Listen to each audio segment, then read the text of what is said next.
Ladies and gentlemen, if you could please take your seats, we'll begin in 1 minute. Ladies and gentlemen, please take your seats. We will begin in 1 minute.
Ladies and gentlemen, thank you for coming today.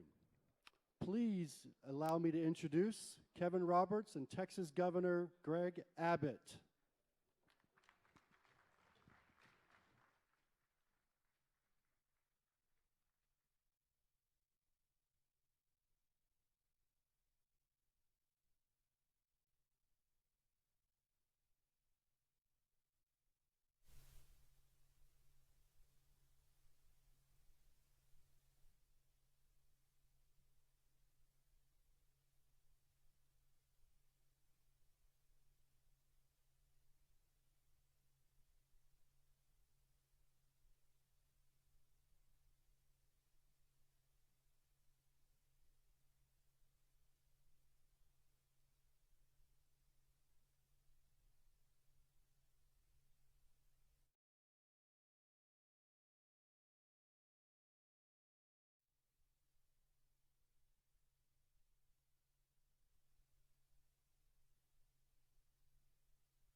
Ladies and gentlemen, for the second time, please help me welcome Kevin Roberts and Texas Governor Greg Abbott.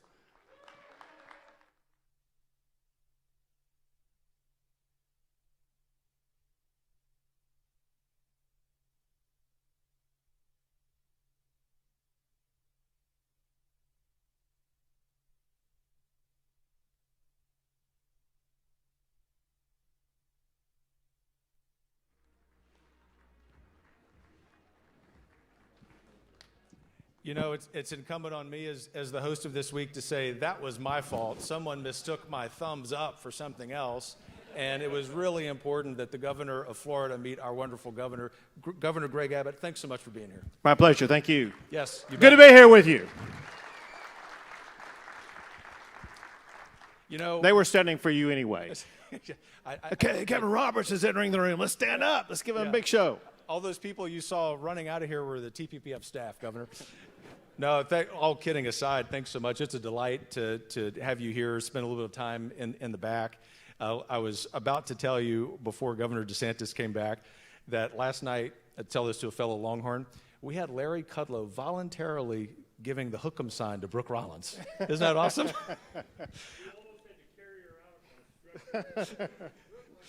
That's right. So, Governor, you've been kind with your time. Obviously, it's the start of the legislative session, and we're going to get into that. You told me backstage you have a lot you wanted to pass along to our audience. I told you that we're primed and ready because the guarantee that TPPF has made to our friends here is that we'll leave here more optimistic tomorrow than we got here yesterday, and I know that's your mindset always. I know before we want to get into some of the specific legislative session that you and I have both share an interest in making sense of what happened last week in Washington, D.C. I just wanted to pitch to you with that initial kind of difficult question because right now we're all looking to our leaders to give us some sense of what true north is and really kind of specifically what we need to be doing in order to make sure that our civil society is healthy. Well, you say it's a difficult question, and it is a difficult question that we need to be thoughtful about what the answer is. And the answer always should kind of begin with our Constitution. Because the fact of the matter is, the founders of our country, they looked ahead and they realized that one of the founding principles upon which they wanted to enshrine in our Constitution was the right to protest against government. But if you pull out the First Amendment, you will see where it guarantees that right to protest, they added the word peaceably. That's because in addition to your First Amendment right to protest, our founders also wanted to ensure that we were a nation that was based upon the rule of law as opposed to the rule of men. Hence, protest is expected in the United States of America, but it must be done peaceably. Violence and mayhem are not protected by the United States Constitution. What happened to desecrate our Capitol is irresponsible, disrespectful. It should never have happened, and we need to ensure it will never happen again. Thank you very much. One thing I learned about you, switching gears, is that you were a finance major at this university. And this beautiful business school was not here when you were here. And I'm not calling you old, Governor. Just saying it wasn't here. But I could walk when I was at the University of Texas. That's how long it's been. Yeah. That says a lot. Well, that is a good lead-in to the question I have you about our COVID year. 2020. Obviously, Texas felt that more than other states because of the large population we have. And where I'm going with the connection between our COVID experience and finance is not only have we combated the disease, and I know you want to speak about that, but we also have had to combat weighing all of these competing goods, which is keeping our population healthy while keeping as many businesses as we can open. And you shared some thoughts backstage that I thought were very poignant about the necessity of continuing to keep those in balance so that 2021 can be a much brighter year for Texans and for Americans. Right. Well, one thing we were talking about is how amazing this past year turned out. It doesn't matter which way you viewed what happened this past year. What happened was highly unexpected. And one thing that happened that was highly unexpected in the state of Texas this past year is, believe it or not, 2020 is going to turn out to be probably the most prolific year the state of Texas has ever had with regard to economic development.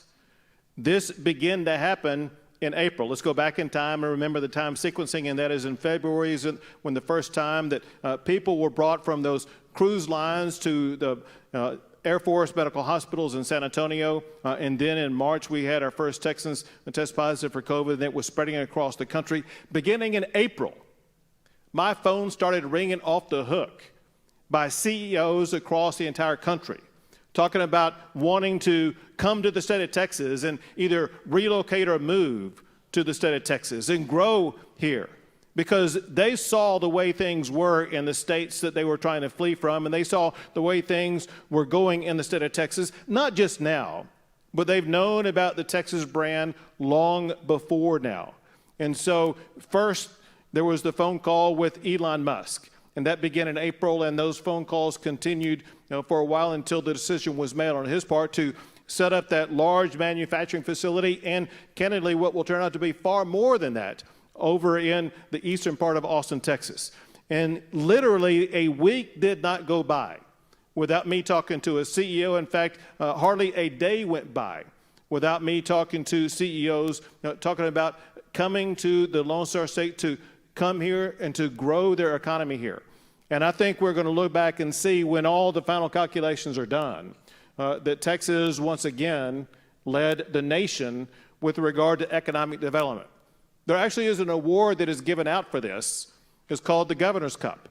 Every year that I've been governor, Texas has won the Governor's Cup, ranking #1 in the United States for economic development. So it says something. It says something if we are going to, in a time of COVID, exceed what we've done in the past. And candidly, the way things are teed up right now, 2021 is going to be even better than 2020. We have an economic development team in the governor's office, and we have a lineup of more than 200 projects in the queue that we're working on right now. Now, you've heard about some of the big brand names that have come here. You know about Tesla that I just mentioned that came here. You know about Oracle relocating its headquarters here in Austin, Texas. You know about some of the projects that took place in Dallas, such as CBRE, a Fortune 500 business that moved its headquarters to Dallas, Texas. And you know about the Charles Schwab headquarters movement there. You know about the Hewlett-Packard headquarters move to Houston, Texas. Those are the headlines you know about. What you don't know about, perhaps, are the hundreds of other projects that took place in smaller communities. We wanted to ensure that every community in the state of Texas was benefiting from the economic prosperity that we have in the Lone Star State. And so whether it be a project in Seguin, whether it be in places like Commerce, Texas, or Greenville, Texas, or in fact, if you saw the news in Amarillo, that last week the Amarillo Economic Development Corporation said that last year was their most prolific year for economic development ever in Amarillo, Texas. So this isn't just something happening in 3 or 4 big cities. This is something that's happening across the entire state of Texas. And congratulations, by the way, on that. Obviously, to you, our state leadership, legislature, business owners, of course, who are, as you know well, and don't have to hear from me, investing the capital to make that possible. Another really important part of that, and this is timely given that the legislature started this session this week, is placing the proper emphasis on the public policies that can sustain that. And so why don't you, if you don't mind, give us a crystal ball view of this session's policy priorities from your perspective that will allow that economic growth to continue in Texas. Well, we have to ensure that we continue that economic growth, and there are several different things that are attracting businesses to relocate in the state of Texas that we need to continue. One, for example, is to make sure that we keep taxes low. One interesting story along this line is just yesterday, I was talking to another CEO. You've heard of the Fortune 500. This is one of the companies that's in the top 100 of the Fortune 500. And he was talking to me about the Texas model and pleased with regard to our regulatory environment and our tax environment. And he said, listen, what type of assurances can you provide to me that we won't come there and 10 years later we'll suddenly see an income tax? And ask him how old he was or how much longer he expected to work. But I didn't let him answer because it said it doesn't matter either how old you are or how long you're going to work, because I can assure you we are not going to have an income tax in Texas far beyond your lifespan, because what we did in Texas last session, we ensured that we banned an income tax by putting it into the Texas Constitution that an income tax is not allowed in the state of Texas. And he applauded just like that. So whether you're running a business in Texas or whether you're thinking about coming to the state of Texas, you want to make sure that the standards that we have in place here will remain in place here. And that's exactly what I want to achieve this session. I want to make sure that we are going to do to other issues like what we did to income tax, such as working on cutting regulations, such as working to make sure we make it easier for entrepreneurs to engage in their business. But I have to add this to you, because every year I've been governor, I've been talking to CEOs, and I've heard the same thing, and that is we want lower taxes, we want less regulations. We are coming to Texas because of the litigation reform. And then increasingly, I begin to hear we're coming to Texas because of your superior workforce. But very interestingly this year, I heard something new, this year being 2020, so last year, I heard something new about an additional reason where businesses were pressing on the accelerator, accelerating the need to leave where they're coming from and come to the state of Texas. Almost all of them have told me that they are trying to flee the lawlessness that is occurring in their communities. And this is exactly why I am pressing on the accelerator, making sure that we do not allow cities in the state of Texas to defund our police. That is insanity.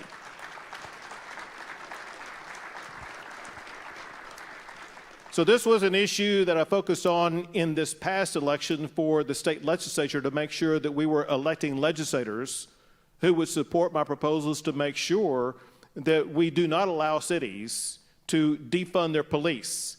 That allows the lawlessness, like what we've seen in cities like Los Angeles and San Francisco and Portland and Seattle and Minneapolis and Chicago and New York, and the list goes on. Defunding and disrespecting police is the worst possible policy a municipality or a state could adopt. And in fact, you've seen city council members in Minneapolis. You've seen the mayor in Portland. You've seen other officials in these cities that defund the police to begin to walk that back themselves because they have understood that it is no longer tolerable in their communities. But my goal is to make it fiscally impossible for a city to defund their police. So how would you achieve that? I have a lot of ideas, and I'm going to be working with legislators on the ideas they think that are best. But I think the one that forces a city to choose between either bankruptcy or funding their police is the best policy. The way the law works in the state of Texas is municipalities, they receive the remittance to them of the sales tax revenue that is generated from their city. But it doesn't go directly to them, it goes to the comptroller's office first.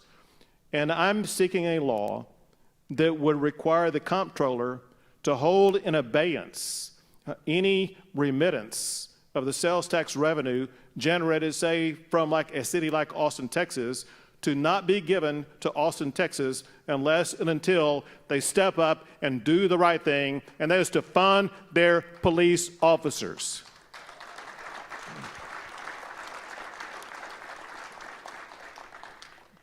Two things. Number one, God bless you for that, for everyone who lives here in Austin, which remains a great capital city and the greatest state and the greatest country in the history of the world. I think also, though they won't be able to nod because they're in uniform, our Austin police friends here who always help us out, not just at TPPF, but you know that well, being a resident. God bless you guys for what you're doing, too.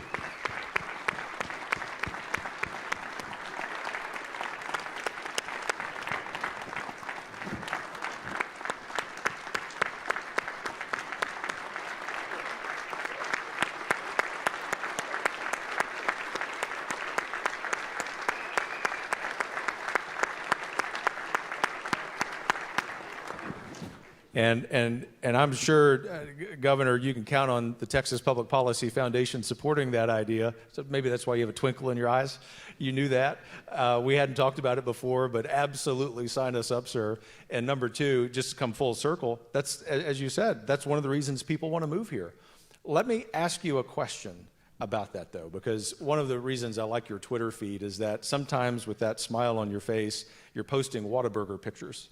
And the reason you're doing that is that you're trying to convince people who move here, who left really failed regimes in other places, that don't bring the values you've left behind, you've abandoned, and try to make Texas into what it was. You touched on that a little bit. My question for you is, that seems more of kind of a cultural and social issue, but is there something that can be done legislatively or through some other means that just addresses the concern we all feel that we don't mind new arrivals to Texas? We just want them to call themselves Texans. Well, let me debunk two misunderstandings. One, if I'm posting a picture of Whataburger on Twitter, it's because I'm thinking about Whataburger and I want a Whataburger. Two is, I will tell you, every single day I hear concerns raised, kind of like along the lines of what you articulated, and that is, whoa, Abbott, slow down. The last thing we need are these Californians coming to the state of Texas, turning Texas blue. Well, think of all the people in the state, the last person who wants to see Texas turn blue is me. And I know for a fact, as I will explain to you, that the people who are coming from California are not going to turn Texas blue. Several reasons why. First, I talked to the CEOs, I talked to the people who are coming here, and they articulate to me exactly what their feelings and attitudes are. They are fleeing California for a reason. They're fleeing New York for a reason. They do not like the way that government is run in those states, and they like the way that's run fair. In fact, let me share something. This is going to be amazing. Is it a Whataburger picture? No, it's not, but it is something else. I haven't posted this on Twitter yet. Give me 1 second. Let me read to you. Someone sent me a message. I'm going to allow this person to remain anonymous. And you will not guess the name of the person, so don't even try. But it's a business leader who has already relocated to Texas from California. And I'm going to show you the mentality of the people who are moving from California. I'm going to read directly. It's 3 sentences in a message, and it's all a quote. This person says, I am rallying Californians who moved here to be hardcore about fighting for Texas to remain Texas. They all agree in principle with this. Now it must be translated to action. He says, the city of Austin is the worst offender. The degree to which they are trying to copy San Francisco, which is a failed city, is simply embarrassing. So that is the mindset of the people who are coming here. Separately, think about this for a second. If you are a person who is dependent upon government or wants to be dependent upon government, if you like the way that, let's say, California, New York, the way they approach social issues, the last place you would leave would be California, and the last place you would come to is the state of Texas. 2 more quick factoids. One is a factoid a lot of people don't know about. The first you will, and that is the stories you hear that Texas is on the receiving end of the most people moving from other states. So a lot of people move from California to Texas. Texas is the #1 destination of people fleeing California. But here's what you don't hear. California is the #1 destination of people leaving Texas. So you get it.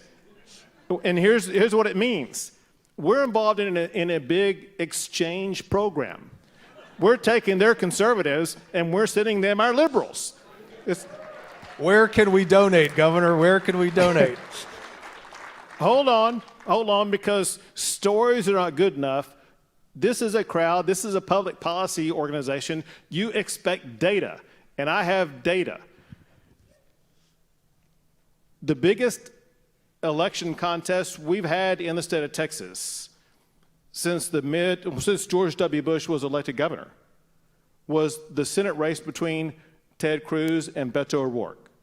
The same time I was on the ballot 2 years ago. And I was doing what we always do when I'm on the ballot, and that we were doing exit polls. And we did an exit poll, and we asked a question, did you vote for Abbott or his opponent? Did you vote for Cruz or for Beto? And then we do some demographic questions.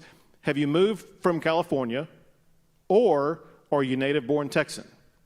Ironically, there was a media outlet that was doing an exit poll, polling different people, but still an exit poll during the same election. Two different polls, two different pollsters, different people across the state of Texas, the same mathematical result.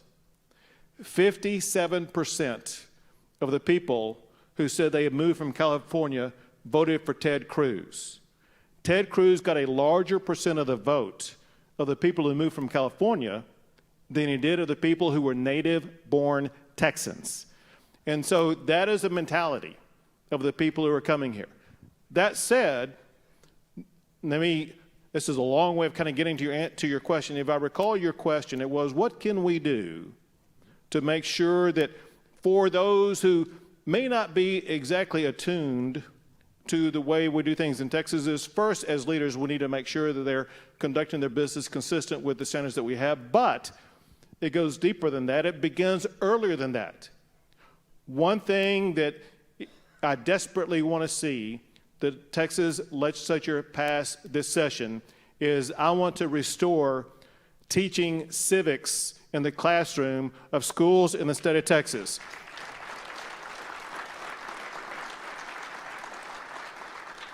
Focusing on Texas values, Texas exceptionalism, patriotism, the United States Constitution, the core values that have made Texas, Texas, so that we inculcate our students from the very beginning with a lasting impression of exactly why Texas is great, so they will go on to ensure that the next generation of leaders in Texas will perpetuate the exceptionalism that we all enjoy today.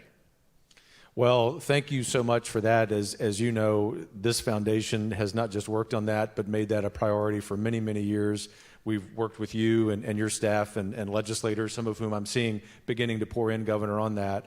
And while we will always say at the foundation that fiscal matters are really important, ultimately what you just described is upstream from those fiscal matters, right? Because if we lose the very ideal of Texas, the very ideal of America, it's almost immaterial what happens in those other respects. So we're grateful that you're going to be taking the lead on that. I want to piggyback on that question, Governor, and think about your priorities for the legislative session that just began. Obviously, there are a lot of things in any session that are good ideas that start competing with one another because of resources, because of calendar. That's especially true this year. I'm just asking you in front of this audience, not just a couple hundred here, but I think we probably have several thousand tuning in online. Get us a sense, a kind of inside view of your crystal ball priorities that we can expect to hear you talk about over the next few months. I'm going to divide it into several different categories. One is we want to create a healthier state and healthier Texans, and there's several things and ways we can go about that process. One is by continuing one of the things that we expanded during the course of the pandemic, and that is expanding telemedicine. This is something that's proven to be very convenient for patients, very convenient for doctors, and it's something that's a good tool that will advance medicine.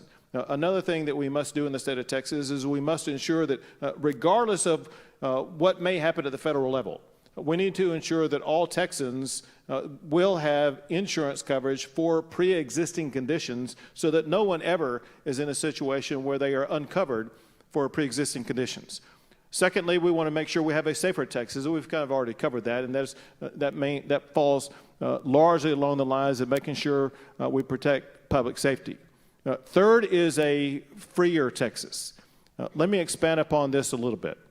We want to basically erect a fortress that will ensure that Texas is going to be governmentally protected in a way that safeguards the core liberties that we are supposed to enjoy. We talked about this a little bit in the way we approached last session, where we passed this constitutional amendment safeguarding your taxation situation to make sure that you would never be subject to an income tax. I want to achieve that same thing with regard to your constitutional rights. For example, I want to make sure that Texas becomes a Second Amendment sanctuary state so that no government official at any level can come and take your gun away from you, despite those people who said, heck yes, we're going to take your gun. We're going to say, heck no, you cannot take people's guns away in Texas. Second, the First Amendment has two components to it. One is the free speech component. We've seen the way that there's been a cancellation of conservative speech in ways that I believe are unconstitutional. We've already seen legal efforts by the state of Texas to go after those who are canceling conservative speech, but we need to erect safeguards for conservative speech. And then the second component of the First Amendment is freedom of religion. Just like what I was talking about the Second Amendment, I want to see the same thing for the First Amendment. We need to erect barriers that safeguard our religious entities from having any government official at any level, from the president down to local officials, interfere with the right of any religious organization for them to conduct their religious affairs, like what we saw in other states and even at some locales here in the state of Texas during the time of the pandemic. It is unacceptable, and we must pass laws to safeguard and protect against that. Last one, I know I'm talking for a while, but let me... You're on a roll, Governor. Keep going.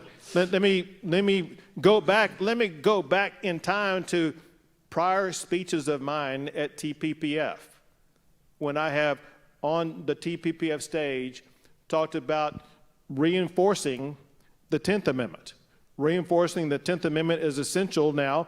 Listen, under President Trump, in conversations with President Trump that I had, in conversations with Vice President Pence, who was a former governor that I had, they understood, they appreciated, and they respected the role that governors and states play in our constitutional republic.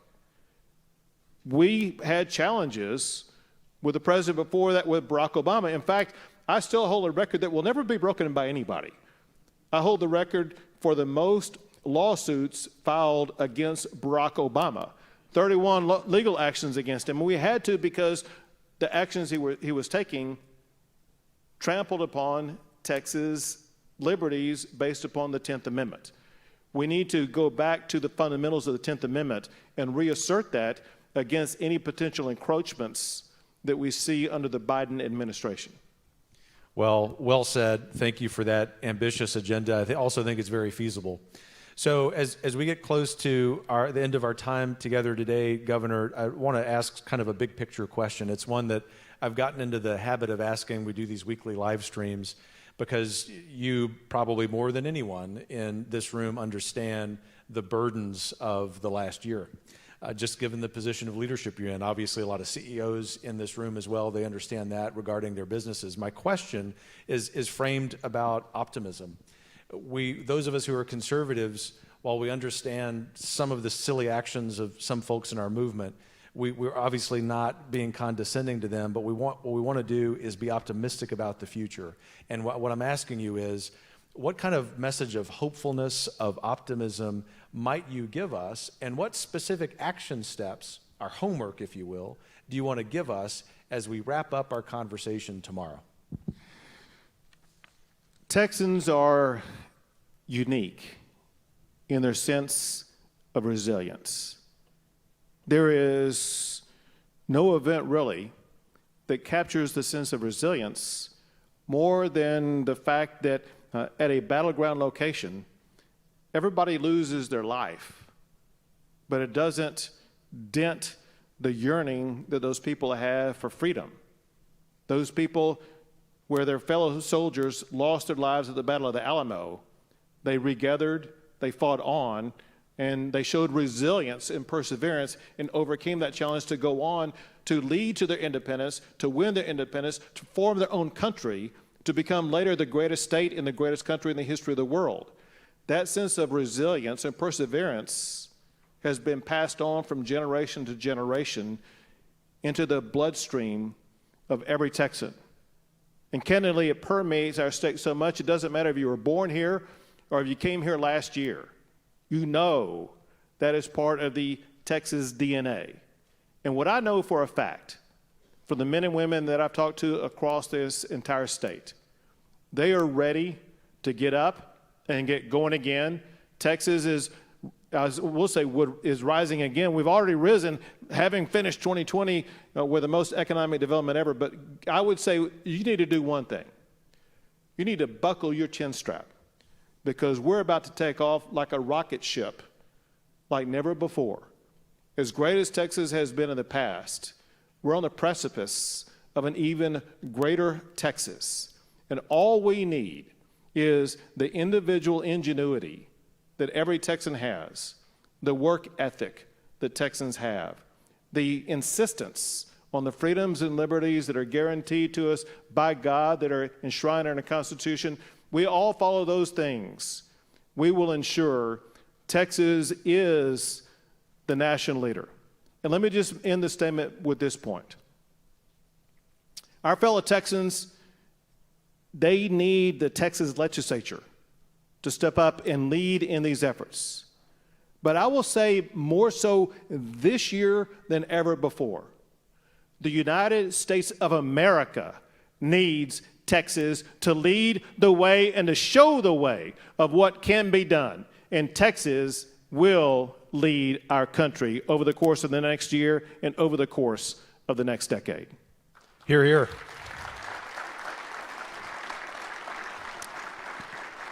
Governor, we're really fond at TPPF of saying, let's go charge some hills. And I'm just going to pledge to you that we'll charge a hill with you as you've outlined it, with legislators who want to do it. I can tell you there are hundreds of people, presumably thousands online, who are going to do that as well. So that's a way of saying, on behalf of everyone here, thank you for your service. Thank you for your leadership. I hope you know that you have a special place in our hearts, because you're our governor of Texas, and our prayers are with you every day. God bless you. Thank you. God bless you. God bless you all. God bless the great state of Texas.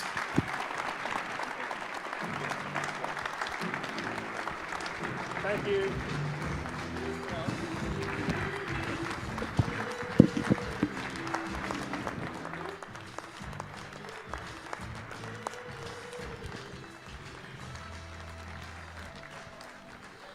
Y'all have a great evening.